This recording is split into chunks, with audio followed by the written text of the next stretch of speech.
Hello दोस्तों। तो आज से मैं एक नए एनिमे सुसाइड स्क्वाड को एक्सप्लेन करने जा रही हूँ, जिसकी पूरी स्टोरी सुपर विलेंस पर बेस्ड है। तो चलिए शुरू करते हैं। एनिमे के स्टार्टिंग में हम बहुत सारे लोगों को देख पाते हैं जिन्हें बांध कर रखा गया था। वहीं एक लड़की उनके पास से गुजरते हुए बोल रही होती है कि क्या तुम लोगों ने कभी ऐसी दुनिया में जाने के बारे में सोचा है जो इस दुनिया से बिल्कुल अलग है, जहाँ अच्छा खाना, मुलायम बेड और बेहतरीन संगीत सुनने को मिले। तभी एक बंदे के मुंह पर बंधा कपड़ा खुल जाता है, तो वो बोलता है कि मुझे छोड़ दो, मैं कुछ भी करने के लिए तैयार हूँ। तो वो लड़की, जिसका नाम हार्ली कीन होता है, उसे देखने लगती है और फिर से उसके मुंह पर कपड़ा बांध देती है। तभी उसे कोई आवाज देता है, तो वो खुश होकर उछलते हुए कहती है कि हाँ, मैं तुम्हें वहाँ लेकर जाऊंगी, एक नए वर्ल्ड में। तभी सीन शिफ्ट होती है और कुछ रिसर्चर्स किसी चीज पर काम कर रहे होते हैं। फिर वो एक लेडी, जिसका नाम अमांदा होता है, उसे रिपोर्ट करते हैं कि काम पूरा हो गया है। तो वह उन्हें डिवाइस को स्टार्ट करने के लिए बोलती है और यहीं पर हम उस डिवाइस में पावर जनरेट होते हुए भी देख सकते हैं। उसके बाद हमें दिखाया जाता है कि पुलिस उस जगह पर आ जाती है जहां लोगों को बांध कर रखा गया था। तभी एक पुलिस वाला एक बंदे के चेहरे से बंधा कपड़ा हटाने वाला होता है, तो वह बंदा उसे ऐसा करने से मना कर रहा होता है, लेकिन पुलिस वाले को उसकी बात समझ में नहीं आती है और उसको छूते ही उसमें लगा बॉम्ब फट जाता है। उसके बाद हार्ली और जोकर कार से भाग रहे होते हैं। तभी पुलिस की गाड़ियां उन्हें सामने से ब्लॉक कर देती है, तो हार्ली उन पर एक रॉकेट फायर कर देती है और जोकर हंसते हुए कहता है कि ये बिल्कुल वैसा ही है जैसा कि मैं चाहता था, और गाड़ी में रखी पैसों को हवा में उड़ाने लगता है। तो सभी लोग पैसों पर टूट पड़ते हैं। फिर जोकर कहता है कि ये मॉडर्न वर्ल्ड बहुत बुरा और अनफेयर है। वहीं हम देख पाते हैं कि पोर्टल नहीं बन पा रही होती है। तो अमांडा पूछती है कि क्या हो रहा है, तो वो बताते हैं कि पावर कम पड़ रही है। इस पर अमांडा उन्हें लोड बढ़ाने के लिए कहती है, तो वह कहता है कि ऐसा करने पर उस पर काफी प्रेशर पड़ेगा। अमांडा बोलती है कि वो सिर्फ गेट खोलने की एक टूल है। तो फिर वो लोड बढ़ा देते हैं, जिससे मशीन में डेंजर सिग्नल मिलने लगता है और उस लड़की की बॉडी से बहुत हाई प्रेशर रिलीज होने लगती है। वहीं जोकर बोल रहा होता है कि सभी लोग, यहाँ तक कि जो बहुत रिच है, वो भी नए वर्ल्ड में जाना चाहते हैं।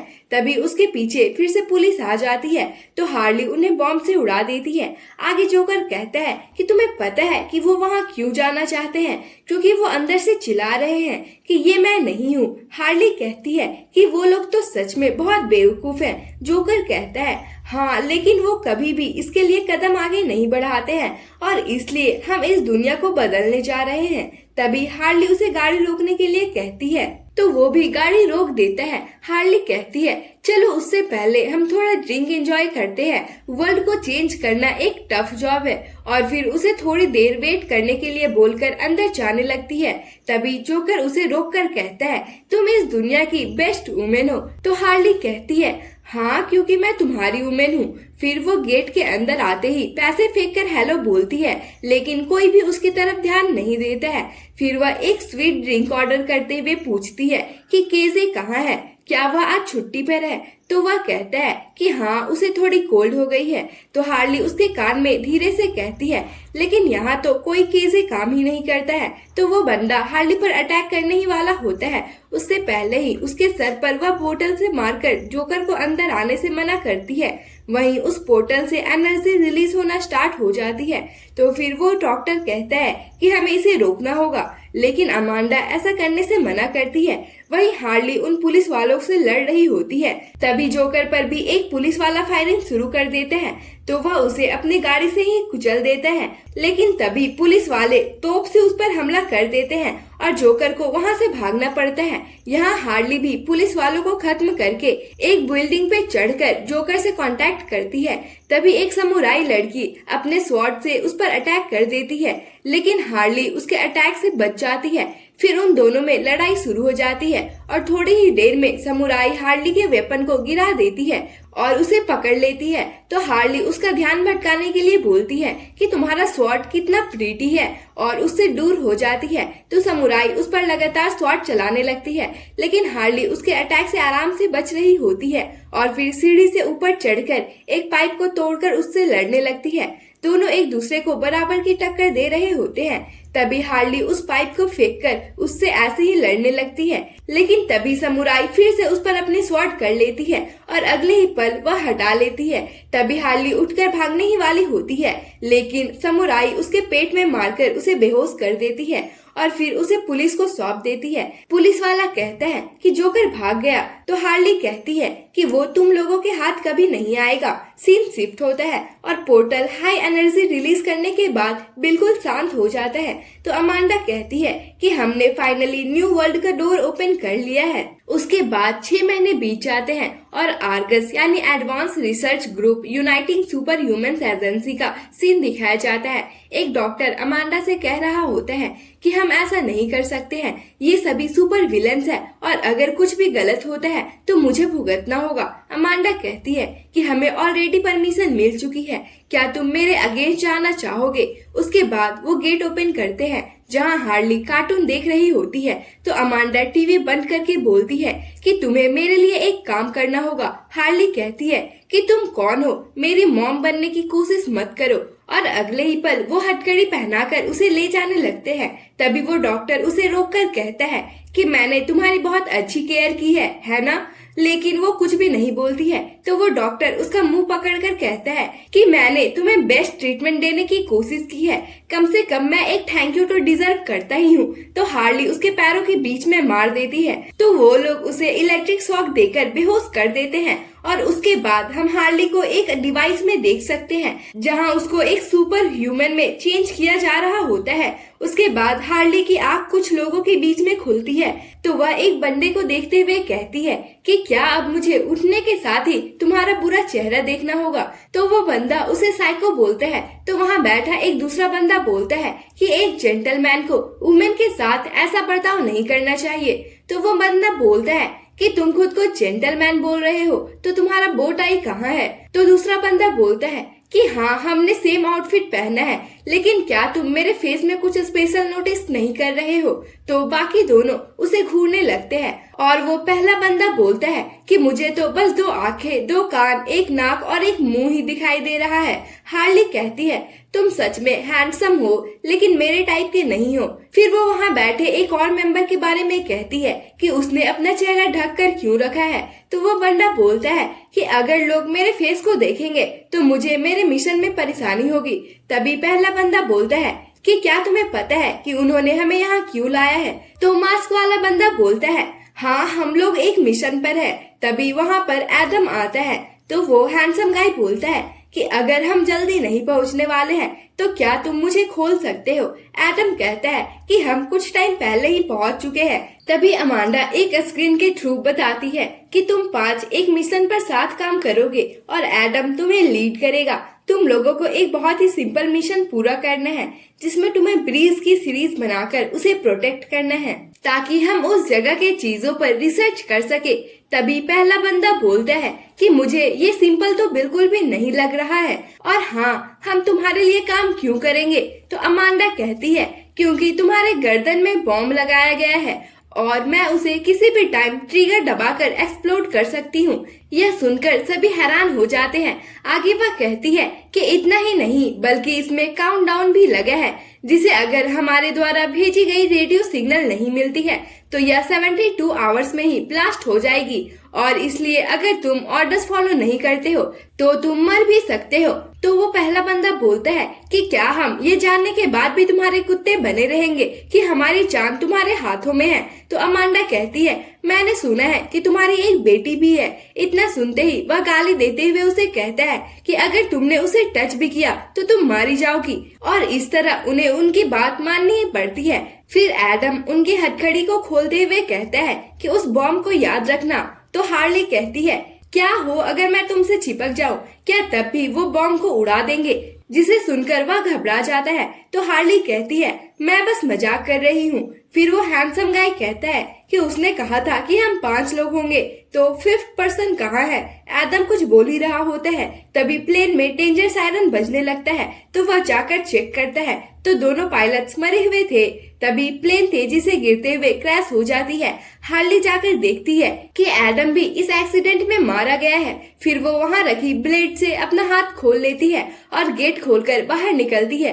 तभी वो एक खाई में गिरने वाली थी, लेकिन एक बंदा उसका हाथ पकड़कर उसे बचा लेता है। फिर वो हैंडसम गाय अपने हाथ को ट्रांसफॉर्म करके दूसरी तरफ की गेट को खोल देता है, जिसे देखकर बाकी लोग सरप्राइज रह जाते हैं। फिर वो वहाँ से बाहर निकल जाते हैं। वहीं हम देख सकते हैं कि कुछ मॉन्स्टर सोल्जर्स को बहुत ही बुरी तरह से हरा रहे होते हैं। ये सब देखकर वो हैंडसम गाय कहता है कि ये तो एक फिल्म सेट लग रहा है, लेकिन ये कौन सा स्टूडियो है। हार्ली कहती है, क्या फिल्म सेट, सीरियसली?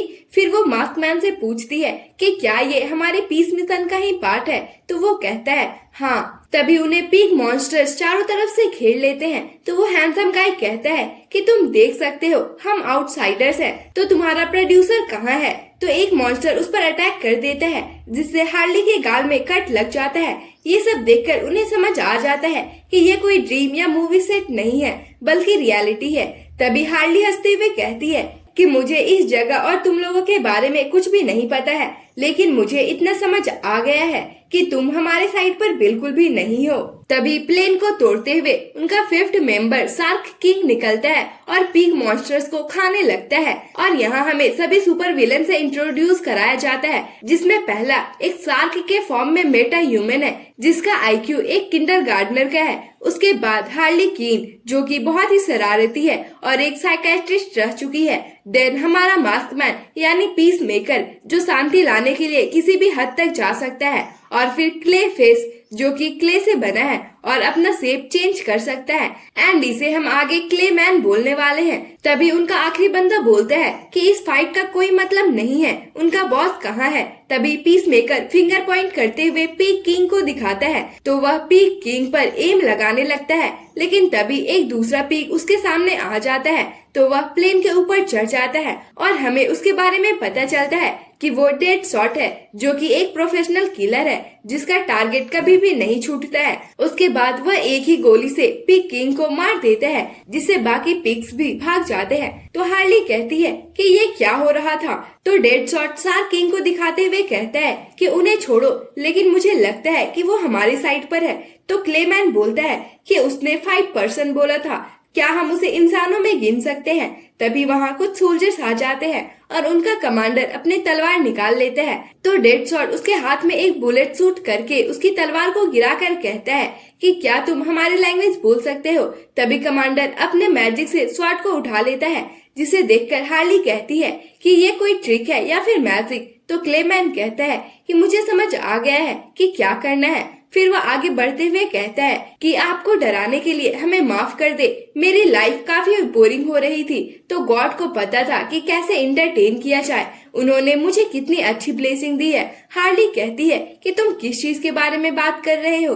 तो क्लेमैन कहता है कि जरा अपने चारों तरफ देखो, यहाँ ड्रैगन और ऑर्क्स है, यहाँ तक कि यहाँ की लड़ाइयाँ स्वॉर्ड और एरो से की जाती है, और उसके ऊपर से ये मैजिक, ये बिल्कुल वंडरलैंड में एलिस एडवेंचर की फील दे रहा है। इसे मॉडर्न कल्चर में इसेकाई कहा जाता है। तो डेडशॉट कहता है कि ये कितना फनी है, और मिशन को फनी बोलने के कारण डेडशॉट और पीसमेकर में बहस हो जाती है। एंड यहाँ क्लेमैन की बकबक खत्म ही नहीं हो रही थी, और अगले ही पल हम उन्हें जेल में देख पाते हैं। वहीं हम उसी समुराई लड़की को देखते हैं जो किसी से कह रही होती है कि स्ट्रेंजर्स का एक नया ग्रुप यहाँ आया है, लेकिन वो यहाँ कुछ भी नहीं कर सकते हैं। और इसी के साथ इसका फर्स्ट पार्ट खत्म हो जाता है। एपिसोड 2 के स्टार्टिंग में हमें दिखाया जाता है कि क्वीन अपने रॉयल कार्ट में गांव से होकर अपने महल जा रही थी। गांव के लोग क्वीन से मिलने की बहुत कोशिश करते हैं, लेकिन गार्ड्स उन्हें रोक देते हैं। उसके बाद सभी रॉयल मेंबर्स उस फाइट को देख रहे होते हैं। एक मेंबर कहता है कि ये लोग कितने बेवकूफ और हेल्पलेस लग रहे हैं, हमें हमारी जीत को धूमधाम से सेलिब्रेट करना चाहिए। तो कमांडर सीसेल कहता है कि हमारे लोग भूख से मर रहे हैं और तुम्हें सेलिब्रेशन की पड़ी है। इस पर वो लोग फिर से कहते हैं कि क्या तुम खुश नहीं हो या क्वीन को सेलिब्रेट करने नहीं देना चाहते हो? तभी क्वीन उन्हें शांत करके कहती है कि क्या तुम इसे अपनी जीत कहते हो? जब तक उनके एक एक ट्रूप्स को ना मार दिया जाए तब तक हमारी जीत नहीं मानी जाएगी। तभी सीसेल कहता है कि इन लोगों का क्या करना है? क्वीन कहती है कि हाँ, मैंने सुना है कि उनके आने के कारण ही हम आज जीत पाए हैं। सीसेल कहता है हाँ, अभी वो जेल में है। क्वीन, ठीक है, तो उन्हें वहीं रहने दो, फालतू चीजों के लिए हमारे पास वक्त नहीं है। सीसेल, तो क्या हम उनके वेपन्स को रख सकते हैं? वो फ्यूचर में हमें बहुत हेल्प कर सकते हैं। क्वीन, डरपोक की तरह बात मत करो। क्या तुम वही माइटी नाइट नहीं हो जिसने एक बार इस किंगडम को बचाया था और जिसे प्रिंसेस ने खुद सीक्रेट आर्मर की ब्लेसिंग दी थी? और हाँ, कल के मीटिंग तक सभी लोग नेक्स्ट बैटल के लिए प्लान्स रेडी रखना। उसके बाद असेंबली डिसमिस कर दी जाती है। तभी प्रिंसेस कहती है कि मैं उन लोगों के बारे में कुछ बात करना चाहती हूँ। तो क्वीन कहती है कि उनकी डिस्कशन हो चुकी है। अगर तुम्हारे पास कुछ नया बताने को नहीं है तो चुप रहो। नेक्स्ट सीन में प्रिंसेस फियोना विलेज के बच्चों को खाने के लिए झगड़ते हुए देख रही थी और उसके पेट से भी भूख के कारण आवाज आ रही थी। तभी वहाँ सीसेल आता है तो वह टेबल पर रखे फूड को देखकर कहता है कि क्या आपने अब तक खाना नहीं खाया है? आपको समझना चाहिए कि आपके भूखे रहने से गांव के लोगों का पेट नहीं भरेगा। प्रिंसेस कहती है मुझे भूख नहीं है और उससे एक फेवर मांगती है। इसी के साथ सीन शिफ्ट होता है और दो जेलर हार्ली से पूछताछ कर रहे थे। उनमें से एक पूछता है कि एक साइकियाट्रिस्ट जिसे जेल में जोकर से प्यार हो गया और उसे भागने में भी मदद की और तब से उसके क्राइम में साथ दे रही है। तभी दूसरा ऑफिसर बोलता है कि पीएचडी की हुई बेवकूफ खुद को किसी फैंटेसी वर्ल्ड की हीरोइन समझ रही है। तो हार्ली उनका मजाक बनाते हुए कहती है कि जब कोई पुलिस एग्जाम में पास नहीं हो पाता है तब उन्हें प्रिजन गार्ड बना दिया जाता है। खैर, मैंने टीवी में तो यही सुना है। इतना सुनकर वो पुलिस गार्ड्स बहुत गुस्सा हो जाते हैं और हार्ली को इलेक्ट्रिक शॉक देते हैं जिससे वो बेहोश हो जाती है। तभी वहाँ जोकर आकर उसे उठाता है और इसी के साथ हार्ली की नींद खुल जाती है। डेथशॉट पूछता है कि क्या किसी को समझ आ रहा है कि क्या हो रहा है? तो क्लेमैन कहता है कि इतने टाइम तक यहाँ कोई भी नहीं आया, इसका मतलब उन्होंने हमें कैद कर लिया है। उन्होंने हमारी वजह से इस बैटल को जीता है तो उन्हें हमें हीरोज की तरह ट्रीट करना चाहिए। मुझे लगा कि हमें इस इसेकाई में बुलाया जा रहा है, लेकिन गॉड को तो पता ही नहीं है कि एक बेसिक स्टोरी कैसी होती है, इसलिए मैं इसे खुद से लिखूंगा। डेथशॉट कहता है कि मुझे समझ आ गया है कि तुम वो मूवी स्टार हो जिससे सभी नफरत करते हैं क्योंकि तुम अपने हिसाब से स्क्रिप्ट चेंज कर देते हो। खैर, तुम एक बहुत ही थर्ड ग्रेड एक्टर हो। इस तरह से उनके बीच में लड़ाई का माहौल बनने से पहले ही पीसमेकर कहता है कि हमें यहाँ आए एग्जैक्टली 12 घंटे पूरे हो चुके हैं और अगर अमांडा की बात सच है तो 60 आवर्स के बाद हम फटने वाले हैं, इसलिए हमें उससे पहले हेलीकॉप्टर में वापस जाना होगा। तभी हार्ली कहती है कि तुम बॉम्ब की चिंता क्यों कर रहे हो? आखिर तुम्हारे पीस मिशन का क्या जिसके लिए तुम कुछ भी कर सकते हो?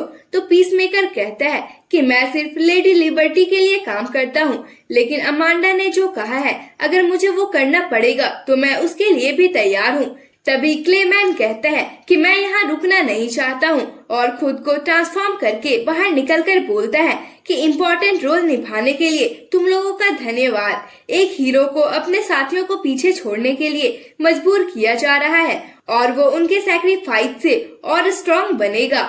अक्सर इसेकाई वर्ल्ड के स्टोरीज में ऐसा होता है कि रियल वर्ल्ड का हीरो वहाँ की प्रिंसेस की मदद करता है और फिर वो एक दूसरे से प्यार करने लगते हैं। तभी उसके बाकी फ्रेंड्स जोर जोर से चिल्लाकर गार्ड्स को बुलाने लगते हैं तो गार्ड्स भी वहाँ आ जाते हैं जिन्हें देखकर वो भागने ही जा रहा होता है। तभी पीसमेकर उसे पकड़ लेता है और क्लेमैन फिर से खुद को ट्रांसफॉर्म करके निकलने का सोचता है। तभी गार्ड्स उसे एक स्पेशल डिवाइस से बांध देते हैं जिससे वो नॉर्मल हो जाता है और उसके बाद वो चाहकर भी ट्रांसफॉर्म नहीं हो पा रहा था। एंड यहाँ हमें परफेक्ट एग्जाम्पल दिखाया गया है कि हम मरे तो मरे लेकिन अपने फ्रेंड को भी जीने नहीं देंगे। खैर, फिर से पकड़े जाने पर बाकी लोग उसे चिढ़ाने लगते हैं। फिर उनके खाने का टाइम हो जाता है तो सभी कैदियों को एक हॉल में अजीब सी सूप सर्व की जाती है। डेथशॉट क्लेमैन से कहता है कि इस टाइम तुम हम लोगों को भी साथ में लेकर जा रहे हो ना? तो वह कहता है कि मैं अभी भाग नहीं सकता हूँ, इन हथकड़ियों के कारण मैं अपनी पावर्स को यूज नहीं कर पा रहा हूँ। तभी वहाँ एक ऑर्क आकर कहता है कि ये मेरी प्लेस है तो यहाँ अपनी कमजोरी मत फैलाओ और अगली बार से नजर भी मत आना। तो हार्ली डेथशॉट से पूछती है तो हमें क्या करना चाहिए? तो वह कहता है कि ऐसे लोग हमेशा कैदियों को परेशान करते रहते हैं चाहे वो जिस भी दुनिया में हो, इसलिए हमें उन्हें मजा चखाना होगा क्लेमैन उसे ऐसा करने से मना करता है तो डेडशॉट कहता है कि हम लोग बिल्कुल अलग हैं और तुम इनके साथ काम करने के लिए बोल रहे हो। क्लेमैन कहता है कि हमें इन मेटा ह्यूमंस को अपने साथ मिला लेना चाहिए और अपना काम खत्म होने के बाद हम इन्हें रास्ते से हटा देंगे। हार्ली कहती है, हाँ आइडिया तो अच्छा है, वैसे भी हम सार्की को अभी तक उठा नहीं पाए हैं। वो ऑर्क कहता है कि क्या तुम लोगों ने डिसाइड कर लिया कि क्या करना है? तो क्लेमैन माफी मांगते हुए उन्हें मस्का लगाने लगता है। यह देखकर डेडशॉट कहता है कि क्या तुम्हें उसकी बात समझ में आ रही है? तो वह कहता है कि मैं उनके एटीट्यूड्स और एक्सप्रेशन को समझ सकता हूँ, ये एक एक्टर की बेसिक स्किल्स है। फिर वह कहता है कि क्या तुम हमें ये जगह दिखा सकते हो? तो वो ऑर्क कहता है कि तुम स्माइल क्यों कर रहे हो? क्या तुम हमसे पंगा लेने की सोच रहे हो? क्लेमैन कहता है कि यहाँ के गार्ड सभी को हर समय मारते रहते हैं और खुद को सबसे ऊपर समझते हैं। तभी वो उसे जोर से एक पंच मारता है और सभी ऑर्क्स हंसने लगते हैं। तो हार्ली एक बार में ही सूप को खत्म कर देती है और शकल बनाते हुए खाली बर्तन को उसके सामने फेंक देती है, जिससे उस औरत को बहुत गुस्सा आ जाता है और उनके बीच में लड़ाई शुरू हो जाती है। लेकिन कुछ ही वक्त में वो लोग तीनों की हालत खराब कर देते हैं। तभी वहाँ एक गार्ड आ जाता है और स्टिक लाने का ऑर्डर देते हैं। उसके बाद दो गार्ड्स आकर स्टिक के मैजिक से उन्हें ऊपर उठा देते हैं और फिर एक फॉर्मेशन के नीचे उन्हें दबा देते हैं। उसके बाद उन्हें एक दूसरे अंधेरे सेल में डाल दिया जाता है। पीस मेकर सेल को तोड़ने की कोशिश करने लगता है पर कोई फायदा नहीं होती है। तभी उन्हें उसी सेल में अपनी दुनिया का एक और बंदा दिखता है। वह बताता है कि उसका नाम रिक फ्लैग है और वो भी आर्गस का ही एक मेंबर है। आर्गस का नाम सुनते ही हार्ली कहती है, इसका मतलब तुम उस अमांडा के दोस्त हो। रिक भी कहता है, और तुम हार्ली कीन हो ना, जोकर की क्राइम पार्टनर। इसके अलावा वो वहाँ के बाकी लोगों को भी पहचानता था। डेडशॉट कहता है कि तुम लंबे वक्त से यहाँ लग रहे हो। रिक पूछता है कि तुम लोग यहाँ कब आए हो? वो बताते हैं कि हम बस कल ही यहाँ आए हैं। हमने कुछ मदद करने की कोशिश की लेकिन हमें तो जेल में ही डाल दिया गया। रिक कहता है, तो क्या डायरेक्टर अमांदा ने बैकअप नहीं भेजा? ऐसा लगता है कि तुम्हें सारी बातें नहीं बताई गई है। फिर वो बताने लगता है कि तुम लोग यहाँ आने वाले पहले ग्रुप नहीं हो। कुछ महीने पहले सबसे पहले हमारे ग्रुप को इस बिल्कुल ही नए वर्ल्ड में फर्स्ट कांटेक्ट बनाने का टास्क देकर भेजा गया था। डेडशॉट पूछते हैं कि ऐसा क्यों किया गया। रिक बताता है कि हम वाटर और नेचुरल रिसोर्सेज को ढूंढने के लिए कहीं भी जाने के लिए मजबूर हैं, क्योंकि इन पर कब्जा करके हम फ्यूचर में इसे यूज कर सकते हैं। इसके लिए क्यों ना हमें अपनी जान ही रिस्क में डालनी पड़े। तो डेडशॉट कहता है, इसका मतलब तुमने इन लोगों से पंगा लिया और अब हमें तुम्हारे फैलाए गए गंदगी को क्लियर करना है। और यह हमारे क्रिमिनल्स का ऐसा ग्रुप है जिनके मरने पर भी किसी को कोई परवाह नहीं है, बिल्कुल एक सुसाइड स्क्वाड के जैसा। फिर रिक पूछता है कि तुम्हारा लीडर कौन है?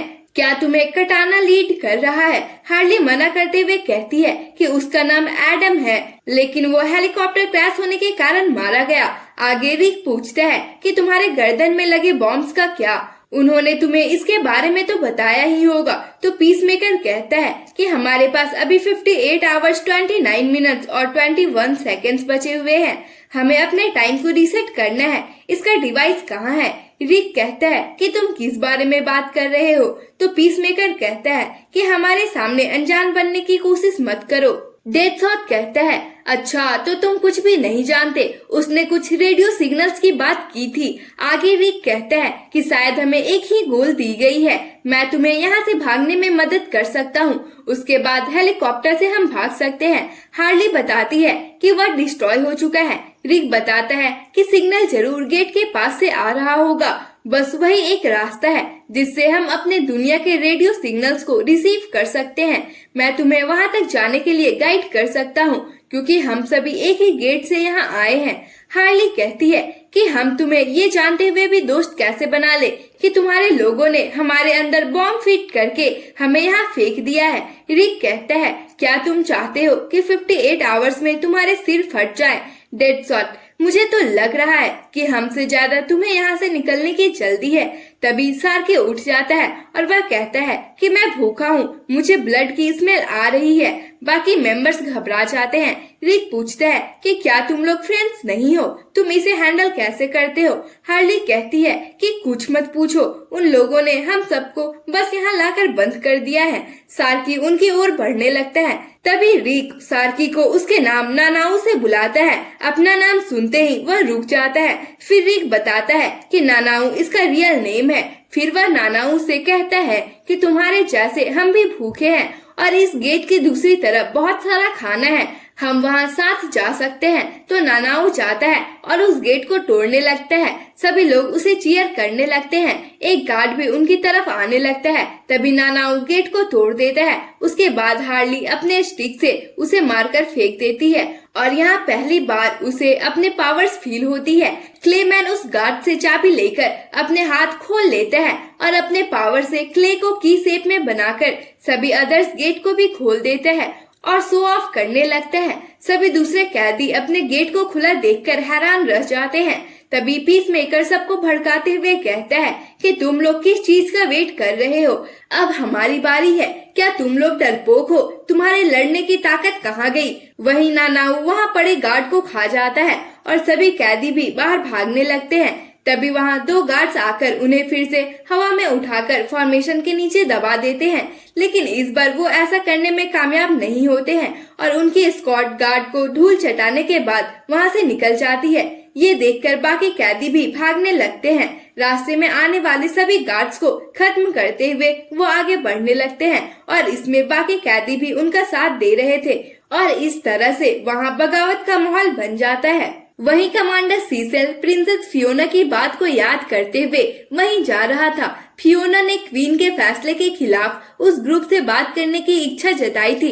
वो कहती है कि वो लोग बहुत पावरफुल हैं और इस बैटल में हमारी मदद कर सकते हैं। सीसेल कहता है हाँ, लेकिन हम उनके बारे में कुछ भी नहीं जानते हैं। फियोना कहती है लेकिन कैबिनेट मीटिंग में तुम उनमें इंटरेस्ट ले रहे थे। सीसेल कहता है मैं उनके वेपन्स में इंटरेस्टेड था क्योंकि उनके वेपन्स बहुत ही पावरफुल और अलग थी। तो प्रिंसेस रिक्वेस्ट करते हुए कहती है कि मैं अपनी तरफ से पूरी हेल्प करना चाहती हूँ ताकि हम इस फाइट को जल्दी से जल्दी खत्म कर सके। तभी कार्ट को चलाने वाला आदमी सीसेल को छत पर देखने के लिए कहता है और सीसेल परेशान हो जाता है। वहीं छत के ऊपर सभी कैदी बैठे हुए थे। हार्ली की नजर सीसेल के कार्ट पर पड़ती है तो वह कहती है कि हमें कोई और भी कंपनी देने आ रहा है, जबकि उन्हें हमें नीचे लाने के लिए बहुत सारे सैनिकों की जरूरत है।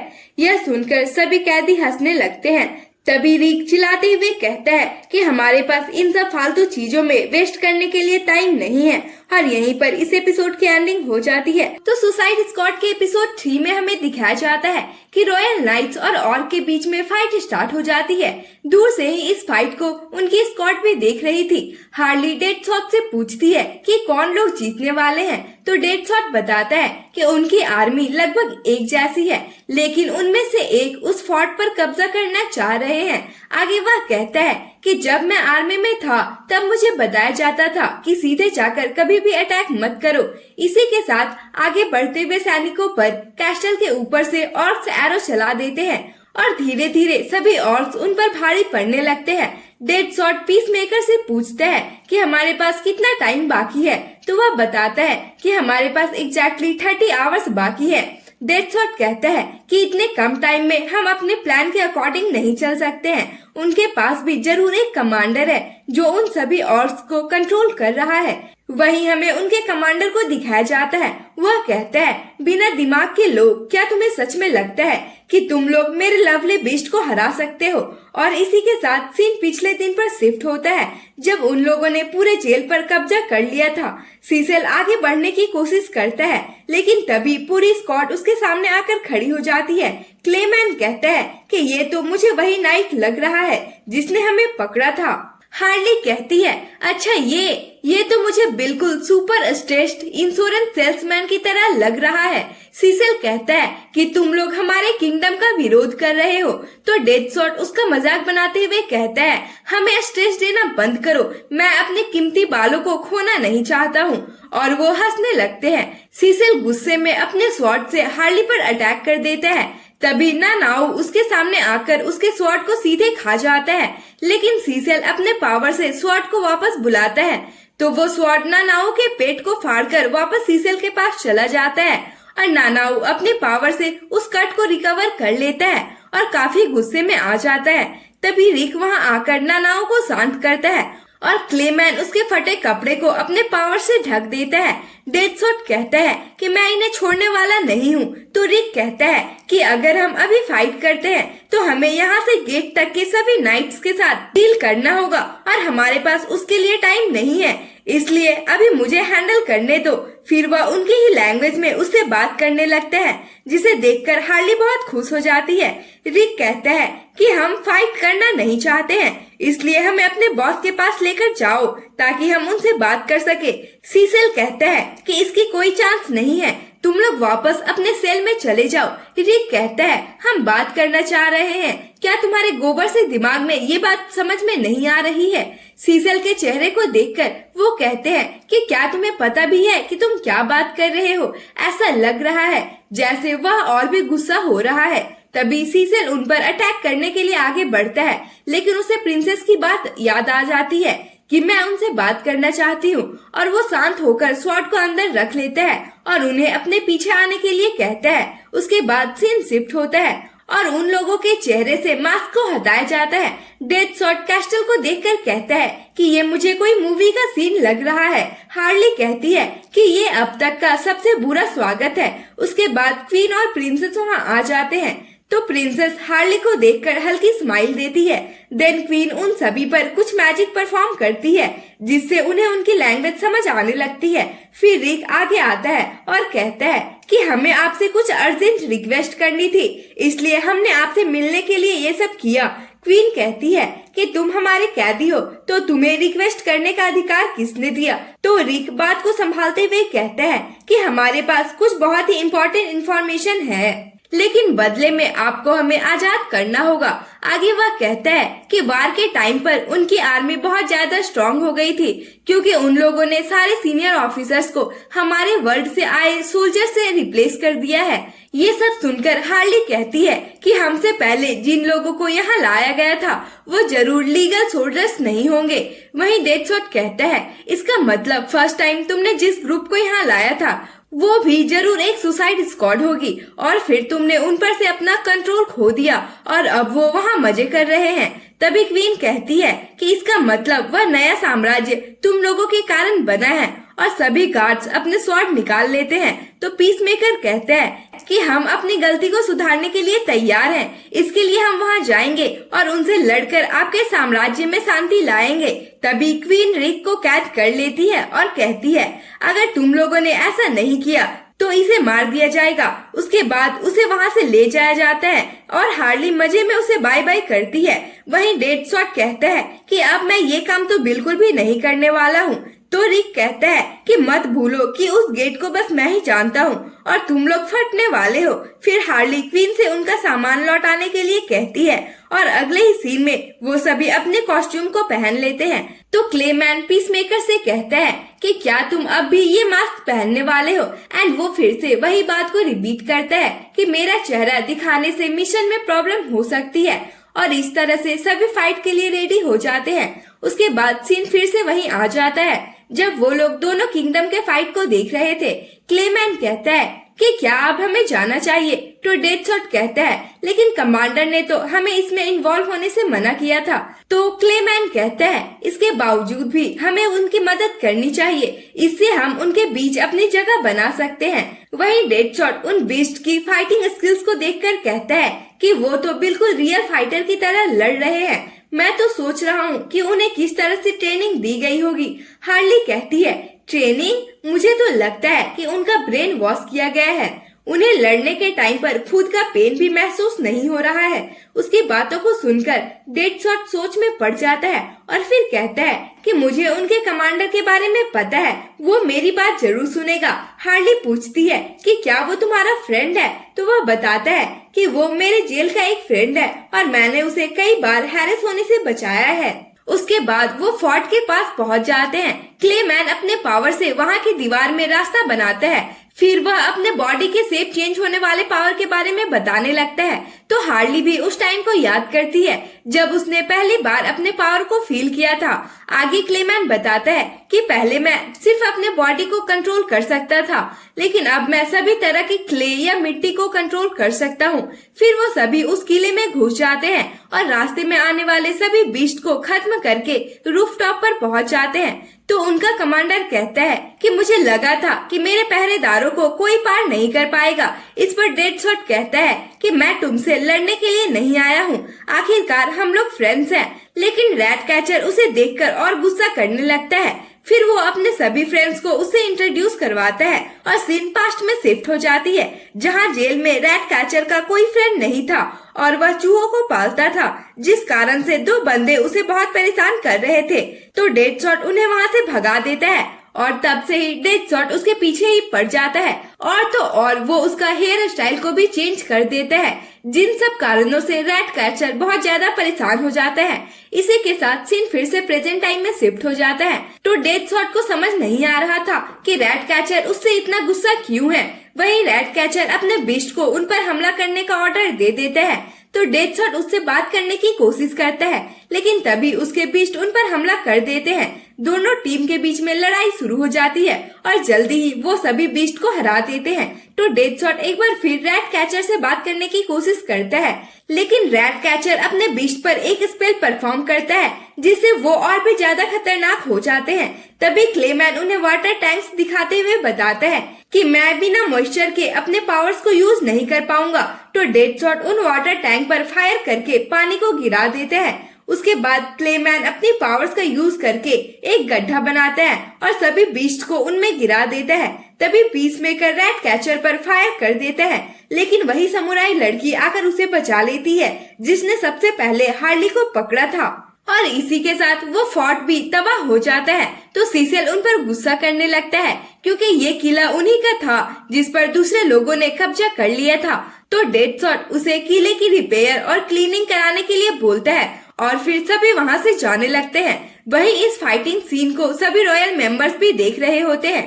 प्रिंसेस कहती है कि मैं सही थी, ये लोग हमारी मदद कर सकते हैं। वही समुराई उस रैट कैचर से बोल रही होती है कि मैं बस इस बार तुम्हारी मदद कर रही हूँ। रैट कैचर कहता है कि अगली बार उन्हें अच्छा सबक सिखाऊंगा और उनके पीछे हम बहुत सारी लाल आंखें भी देख सकते हैं। और यहीं पर इस पार्ट की एंडिंग हो जाती है। तो मिलते हैं इसके नेक्स्ट पार्ट में, तब तक के लिए bye bye, tata and thanks for watching.